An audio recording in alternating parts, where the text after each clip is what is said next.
welcome to another episode of the Pursuing Greatness podcast, the place experts share their wisdom on living well by mastering health, wealth, relationships, and spirit. Before we get started, I want to let you know that the best way to support the show is just to subscribe, like, and share this episode with your friends and family. Also, if you'd like to learn more about how to master life, check out our website at pursuinggreatnesspodcast.com. With that said, I hope you enjoy the episode. We have a very special guest with us today, so grab your pen and paper and enjoy the journey. All right, and we are live. Today we have with us Ben Ivey. Ben is CEO and founder of Entrepreneurial Lifestyle, an international speaker and mentor. He specializes in helping overwhelmed entrepreneurs live a great lifestyle whilst boosting business success. Ben, thank you very much for hopping on the show today. How are you doing? Yeah, I'm doing very well. It's a pleasure to chat. Absolutely. To get us started, why don't you tell everybody who you are, what you do, and how you got started down that path in the first place? Sure. So my name is Ben Ivey, and the main thing that I do is I work with a lot of overwhelmed entrepreneurs who are AKA attempting to entrepreneurs. pretty much every business owner. Keep going, sorry. Procrastination, the usual sort of things. And I work with them to basically avoid that so they can focus more on the business and also live a great lifestyle in the process. Now, what got me started on this journey was I had a business in Silicon Valley previously. I had an international team. I had everything going for me. And I was focusing on the moolah, right? I wanted to get as much money as possible. I wanted to be successful. And I started to feel myself burning out a little bit. And then I started to see other people who were, multimillionaires in the position that I wanted to be in. But for some reason, I didn't see that they were very happy. And then I got an opportunity to see one of my heroes. And I remember getting into a car, driving as fast as I could. And I remember being late. And I'm like, oh my God, I'm going to be late. I need to see this person. I drive as fast as I can. I finally get to a door. And it's kind of like Hogwarts, right? You know, one of those huge brown doors, right? Literally like a huge door. So I'm using both arms to open it. And I finally go in and I have a conversation with them for 2 hours. It was an amazing conversation. But then the very next day, something strange happened. And that is that my hero committed suicide. Oh, shit. And just like that, my entire life shifted, because the truth is that hero was more than just a random person. That person was actually my dad. Oof. And I saw him the day before, and suddenly my entire life shook, whereby I quit my business in Silicon Valley and I started to search about, well, what is it that really matters to us in life, and why do we do what we do, and how is it that we can create these parallel worlds where people can see us as so successful and happy and have an amazing time in life, yet on the other side of things, deep down, we're depressed, we're confused, and we have no idea what's going on. So suddenly I find myself going to all these different types of events, from Tony Robbins to Andy Harrington, like all of these main people from all over the world. And I started to uncover tools and strategies to help other entrepreneurs who were feeling overwhelmed. And one of the things that I specialized in to begin with was suicide. And I started to help different suicidal business owners. And I remember having someone who was a billionaire, lost everything, went to jail, like best friend stole his private jet. And I'm there chatting to him, and he's suicidal. I'm just like thinking, this is crazy. And since then, I've basically built up my business where I was previously flying, obviously not too much now, between China, LA, and the UK, helping entrepreneurs from all walks of life to be able to understand how do you really enjoy that process and that entrepreneurial journey without creating these parallel worlds where we often isolate ourselves and prevent ourselves from moving forward. Wow. There's obviously a lot in that story. There's a lot that we can take from that story. And I mean, it's very impactful, especially the experience that you had with your father, him being your hero. Yeah. And then having something like that happen. I'm sure, I can only imagine how upside down your world all of a sudden became. And so since then you've been coaching other, specifically entrepreneurs who are overwhelmed, which, I'm an entrepreneur, so I know, I can only imagine if there are other entrepreneurs out there who are not overwhelmed. You guys found the solution to life. So, one thing that really jumped out to me when you were talking, you used the word parallel lives, and that kind of struck a chord, because I understand what that is, and what it kind of means for somebody who's trying to start something themselves, who's trying to grow something. So kind of dive into that a little bit more, that topic, and and tell how do you see this playing out in the life of an entrepreneur? And it doesn't even have to apply to entrepreneurs. I'm sure this is the case to many other people out there who kind of see themselves living parallel lives, and how can they overcome that? Yeah, well, I think especially nowadays with social media, and you look at Instagram, you look at Facebook, things like that. I mean, I don't even know how people are still going on holiday, but you're seeing all those photos, right? And what often happens is that I think that the most important thing to be aware of is something, what I will refer to as an externally linked identity.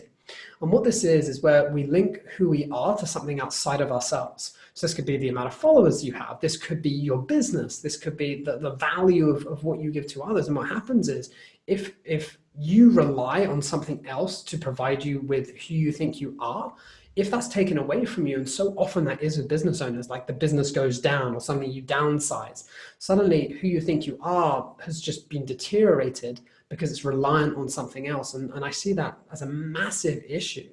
And the other thing, as part of that, is that as an entrepreneur, the constant optimism is incredibly important, right? Someone asks you how it's going, you're like, yeah, it's going great. Really? Great. So bad. And often you have these parallels, and it's obviously important to be upbeat and to be like that. But what often happens is, if we don't allow ourselves to connect and really have an authentic conversation with other people, what happens is it becomes literally these two parallel worlds, where you see someone, they give everything, they think everything is great, and suddenly they go down into depressed procrastination. And what I see is it's these oscillations of really great and then down low, and then really great and then down low. And I think that it's very, very challenging emotionally to be on that roller coaster as an entrepreneur. Yeah, absolutely. And I mean, the roller coaster, I've on my other podcast, I always ask, we know that being an entrepreneur is a roller coaster. So how do you guys deal with it? And so I'm going to shoot that same question your way. How do you coach people to kind of level out that roller coaster, to not go so high and so low, and instead just kind of find the middle path? Yeah, well, I think the most important thing is like you said, about evening out the oscillations, because the truth is challenges are going to come. And when everything's going great, yeah, sure, it's easy to be an entrepreneur who's everything's going well, you're happy. But when you face challenges, like, how do you deal with that? And for this year, as an example, I see a lot of business owners putting a lot of pressure on themselves because they're not where they thought they would be. A lot of businesses aren't. There's some businesses that are, and they've had an amazing year. Like you look at Jeff Bezos with Amazon, right? They're crazy. But for other, perhaps smaller businesses, it's been more challenging. So ultimately, how do we overcome that in a way that works? And one of the things that I tell entrepreneurs to turn to is gratitude, and trade their gratitude instead of expectations. And this is expectations on themselves, on other people, that stop them moving forward.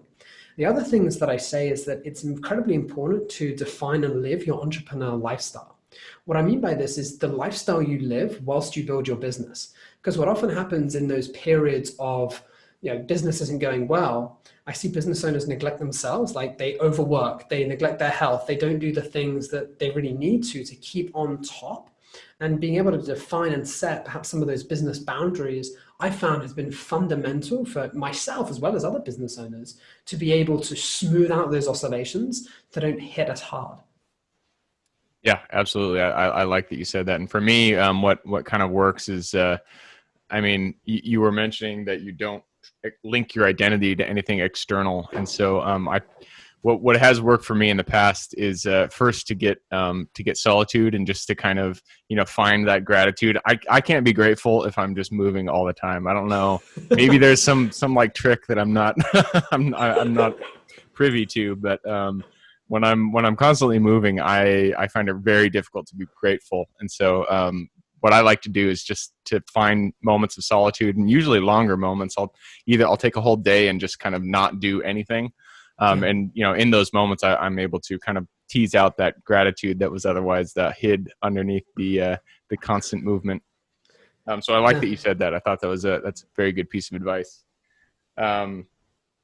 And then also you're talking about defining and living the entrepreneurial lifestyle. And that, I mean, that also I feel like goes into identity. If you think of yourself as being successful, then when you're not successful, you're just going to be, I mean, your world is going to be crumbled. But if you think of yourself just as someone who is a hustler, who's out there, who's making movements, who's getting things done, who's taking action, then really it's the action that's defining you, and it's not the result of the action. And so, Yeah, most certainly. And I think what's incredibly important is a lot of people define who they are by very much, the results that they get is, as you mentioned to. I also think it's important to differentiate between a human doing and a human being. And this is a really cool distinction that I make. And when I speak to business owners and they think about, I want to be someone that has a multi-million-dollar company, I want to be able to do that. And I ask them, what do you think you need to be in order to do that, as opposed to do? Because when we come from a place of being, what happens is you don't have to do anything in order to be a certain way. So suddenly, all that value that you used to need from something external, you can get from yourself, that instead allows you to move forward in a very, very different way. interesting. So you dichotomize between doing and being, and you try to get people to go from identifying with the doing and rather identify with the being. Is that correct? Yeah, correct. I mean, obviously doing is incredibly important. I'm not saying just to be there and just wait, right? But it's also something to bear in mind. And I think it helps people to move forward quite quickly when they realize there's not a prerequisite that they have to do something in order to be a certain way. Very often I see business owners who feel they have to do a lot of things and then they'll be inspirational, then they'll be a leader. And I ask them, well, if you were to be a leader now or be inspirational now, what would you be doing that's different from what you're currently doing? And suddenly they're thinking like a very different person that allows them to move forward in a different way. I like that. I like that. So, I mean, you've had a lot of experience with different entrepreneurs. You've even launched your own business in Silicon Valley, which I'm sure has to have been quite the experience yourself. So you understand how businesses are operating today. How do you see COVID affecting businesses into the future? I mean, right now it's August 17th, 2020, and so we're deep in COVID times. We've had, it has affected how businesses operate. So how do you see that pushing into the future and the effect it'll have on the entrepreneur himself? Well, I think that entrepreneurs nowadays, if we look at the key lessons from this, I think one of the big things with COVID is if you have all your eggs in one basket, then you can be screwed up by something completely outside of your control.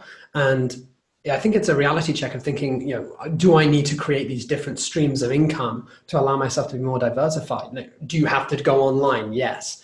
I guess it's figuring out like, how do you actually do what you do in your business? Because I see a lot of business owners who used to fly every week or so. Suddenly they're thinking, I can actually do a lot more now just being at home than I could previously. And I think that this is often like a redefining of what it is to live a great life as an entrepreneur and like how you actually build that. So yes, we've got businesses that are moving online. Yes, there's different things that are occurring now, and a huge transition is going on as everything is moved online and complete career shifts. But ultimately, I think as entrepreneurs, it's thinking that step ahead. Yes, COVID's going on, but ultimately in the future, like, is it that most business meetings are going to be done on Zoom? Like, do I have to now create my network online? Like, I think that this is an opportunity, for example, to be on podcasts like this. Like, I wouldn't be doing this usually. Like, usually I'm in China, I've like organized all my trips, and now I have an opportunity to do something different. And I think it's very important to look at this as opportunistic and allow you to see those opportunities that is there as they present themselves, as opposed to this being something that hinders your business.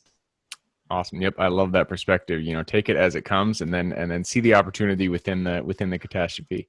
Yeah. Awesome. Well, hey, we are nearing the end of the episode. We like to keep this around 20 minutes. And so before we end, I always like to have quick questions that I shoot every guest. First one being books. I'm a big bookie, so I like to ask people their favorite books in your topic, and then just general life wisdom. So your topic could being business or leadership or anything of that sort. Sure. I think the book Scaling Up by Verne Harnish, I think it's a fantastic book to understand business at a different level, especially for those starting out and looking to scale. From a different side of things, I always find it fascinating when people ask me for books because I needed different books at different times. You know what I Yeah. mean? Yep. So, off the top of my head, I think The Power of Now, Eckhart Tolle, I think that's fantastic. The usual Think and Grow Rich. I mean, I could go on for a lot of different books, but those are the ones that I think come up to begin with. Awesome. Yeah. You're the first person that said you need books at different times, but that is 100% true. There's been books. I read them now and I'm like, meh, it's okay. But during the time that I actually read it, I was like, damn, this is Yeah, like it's life so changing. true. And like someone will ask me, Ben, what is the best book that you can recommend to me? And I was like, that's a terrible question because you need a book at different times. I remember reading a book and thinking, this is on another level. And I gave it to my friend. And he was like, man, that wasn't for me. And I'm like, are you joking? And I could give it to him like 3 years later. And suddenly he's like, man, this book's amazing. I'm like, where Yeah. were you 3 years ago, bro? Yep, I'm the same way. I'm the same way. Although there are some of those books that just throughout time I've always gone back to. There's one by Seneca. Man, it's my favorite book, and I forget the title. It's by Seneca, but I read it every time, and each time I'm like, damn, this book is good, and I just get Yeah. more and more stuff from it.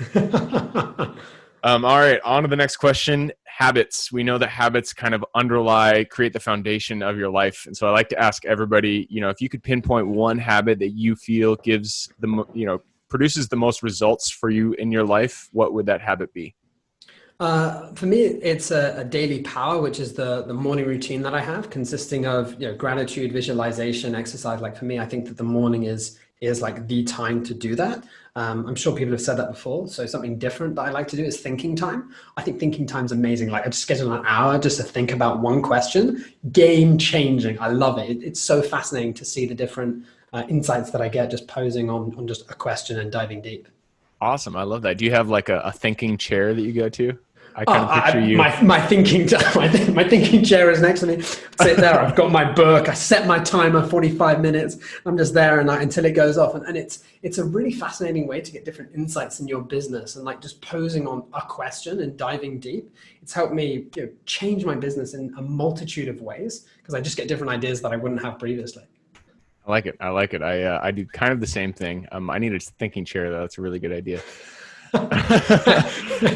You mentioned it. So if you could give yourself, going back to the Ben who, was just, in Silicon Valley, just starting out, go back to that Ben and give him one piece of advice moving forward, what would that piece of advice be? Enjoy the journey. I think that so often now, patience is something we don't have. Even I find myself, because with instant gratification, like we can get anything almost instantaneously, that the patience to enjoy the journey, I really think that that's an important point then, as is to me now. Absolutely. I like that one. Enjoy the journey. Awesome. Last question. And this is for everybody listening and watching. If they, I'm sure they loved all the content that you've said so far. I mean, all the message that you've given. And if they wanted to get in contact with you, what would be the best way for them to do that? Sure. So they can see me on my website. So www.ben-ivey, Ivey, not the plant, doesn't need it, .com. And you can download like my 5 hacks to overwhelm at ben-ivey.com/overwhelm. And then connect with me on social media, the usual kind of things. Awesome. ben-ivey.com. That's ben-ivey.com.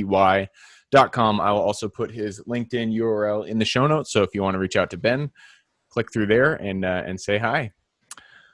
Awesome. Well, Ben, thank you very much for hopping on again. I appreciated our conversation. For everybody who's here on this episode with us today, thank you guys for showing up. We couldn't do this without you. Again, the best way to support the show is just to subscribe, like, and share this episode with your friends and family. And I hope you guys have a good week and look forward to seeing you on the next episode.